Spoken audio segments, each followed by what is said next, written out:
Selamat pagi. Pagi. Sebelumnya perkenalkan, saya perawat Mifta dan ini perawat Dia. Kami yang bertugas pada pagi hari ini di ruangan ini. Kalau boleh tahu nama ibunya siapa? Ibu Andara. Ibu Andara ini siapanya? Adiknya. Adiknya, adik dari yang Iya. pasiennya siapa? Ibu. Ibu. Kabarnya gimana hari ini? Baik. Baik. Keluhannya apa? Ada sesak-sesak sedikit. Ada sesak sedikit. Jadi hari ini saya perawat Mifta sama perawat Dia mau menjelaskan tentang diet pada pasien CAD atau biasanya dibilang penyakit jantung koroner. Ini ibu Andaranya ada riwayat jantung koroner? Nggak ada. Oh, riwayatnya nggak ada ya? Iya. Tapi ini yang Baru didiagnosis. Baru Udah, didiagnosis. kalau dia tahu udah berapa lama ini? Baru berapa ya? Udah berapa lama? Udah satu tahun setengah ya. Udah satu setengah tahun. Jadi hari ini saya perawat Mifta sama perawat Dia mau jelasin tentang diet untuk pasien dengan jantung koroner. Kalau waktunya sekitar 5-10 menit bersedia. Untuk tempatnya di mana? Di sini aja kita. Sini aja. Di sini aja. Oke, jadi kita ini ibunya sebelumnya tengok dulu di pelajaran kami. Ini ada penjelasan yang bisa sambil dibaca ya. Sambil kami jelasin, nanti bisa sambil dilihat, sambil dibaca. Jadi di sini tuh kan ada dia jantung koroner. Ibu tahu sebelumnya jantung koroner itu apa? Penyakit apa sih itu? Penyakit jantung. Iya, Iya, betul. Iya, betul sekali jawabannya.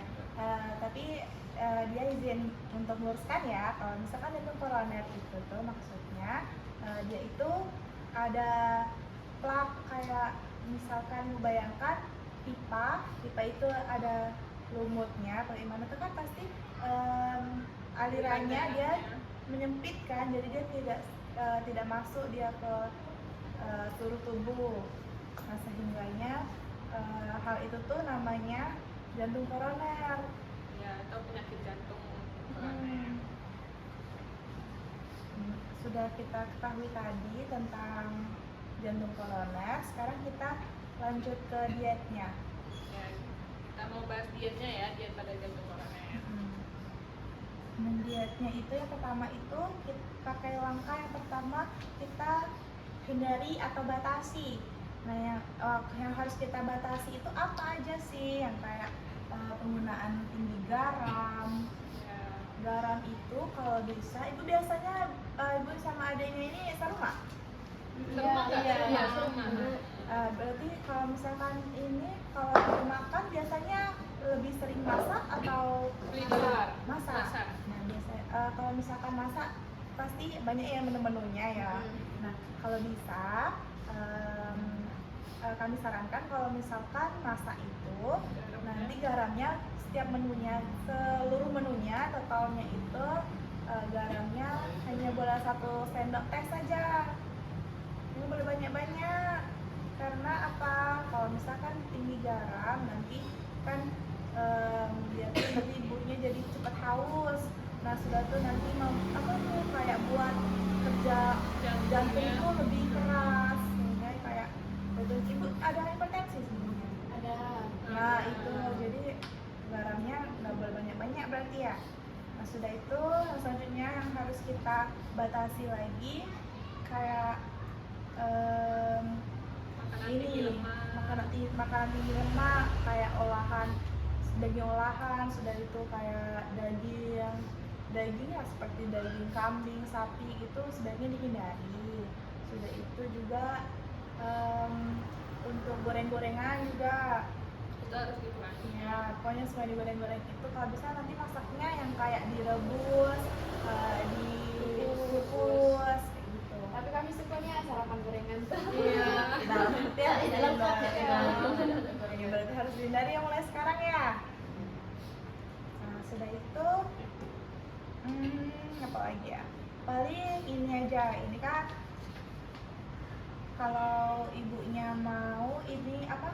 Karbohidrat tuh kayak beras, roti, kayak gitu, tepung-tepungan itu juga sebaiknya agak dibatasi. Nah, sudah itu juga menghindari kayak seperti ini Bu, yang mengandung gas kayak kol, loba, nangka muda itu juga. Sudah itu kalau untuk buah itu yang tinggi lemak juga sebaiknya harus dikurangi, kayak alpukat itu tinggi lemak. Ibunya sering makan apa buah kalau favorit? Semangka, kates. Nah, itu Nah, bagus. itu Biasanya. bagus itu boleh. Terus kayak nangka masak, durian itu kalau bisa dikit aja kalau mau ya. Ya kalau mau harus dikurangi dikit aja. Untuk makanannya yang sudah tuh kopi juga Bu, kopi sama alkohol itu jelas nggak boleh ya kalau kopi. Sudah itu. Terus makanan yang buah-buahan, sayur-sayuran yang tinggi serat itu bagus untuk dikonsumsi. Semua jenis buah boleh dikonsumsi, tapi kalau apa namanya alpukat, terus durian sama nangka itu harus dikurangi. Terus untuk misal untuk makan satu hari itu bisa kayak setengah piringnya itu buah sama sayur, terus seperempatnya nasi, tapi nasinya bisa diganti sama singkong, ubi. Nasi putihnya boleh, tapi bisa lebih dikurangi. Terus seperempatnya lagi sisanya itu bisa lauknya tadi kayak ikan, terus kan kayak daging, tapi kan harus tetap di porsi Kalau lagi. bisa pilihnya protein yang protein rendah kayak Ya. misalkan dada ayam, dadanya tapi tanpa kulit. Jadi masakannya kulit ayamnya Iya, nggak bisa usah. Nggak usah makan kulitnya. Ya betul. Betul. Sudah itu ada yang mau ditanyakan Ada yang mau ditanyain? dari semuanya? Oh iya, satu lagi. Kalau bisa ibunya sama saudaranya ini itu apa hindari makan cabai ya? Tapi pedas. Nah itu Makan. Itu harus dikurangi. agak dikurangi yang Ada yang mau ditanyain?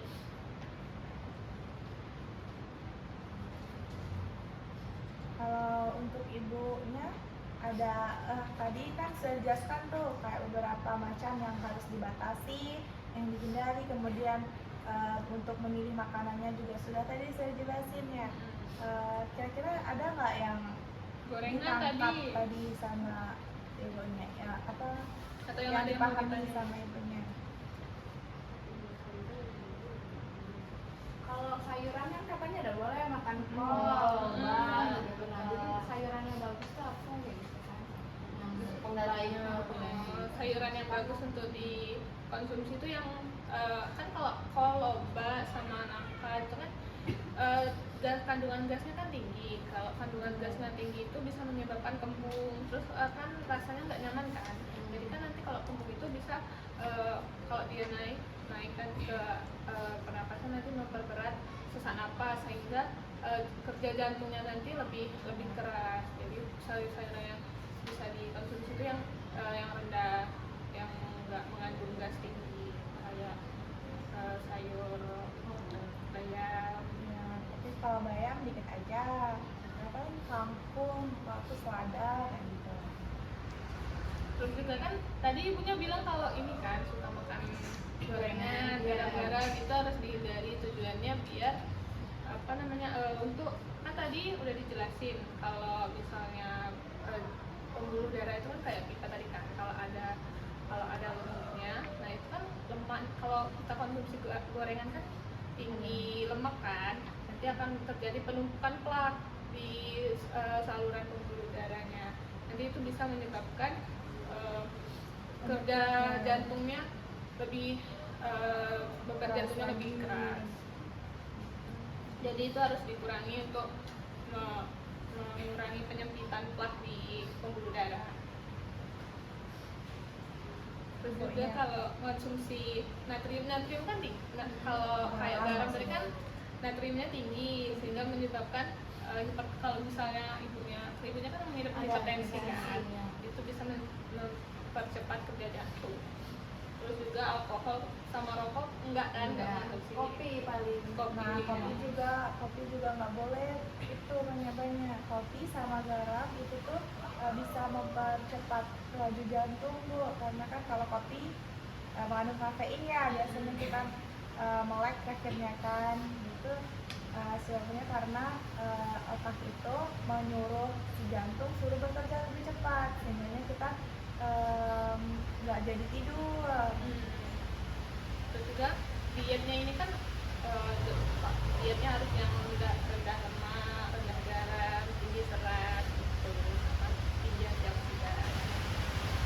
Jadi tujuan dari diet untuk penyakit CAD atau jantung koroner ini supaya untuk menurunkan beban kerja jantung, lalu memperbaiki fungsi pembuluh darah sehingga aliran jantungnya tetap optimal dan mengurangi resiko dari serangan jantung. Yang benar sekali sudah. Tadi kan sudah disampaikan nih, saya jelaskan juga sama Mita juga sama dia kan tentang apa yang boleh sama apa yang nggak boleh. Kira-kira ibunya sama saudaranya sudah pahamnya, coba tolong diulas kembali. Ya, bisa Jelasin lagi.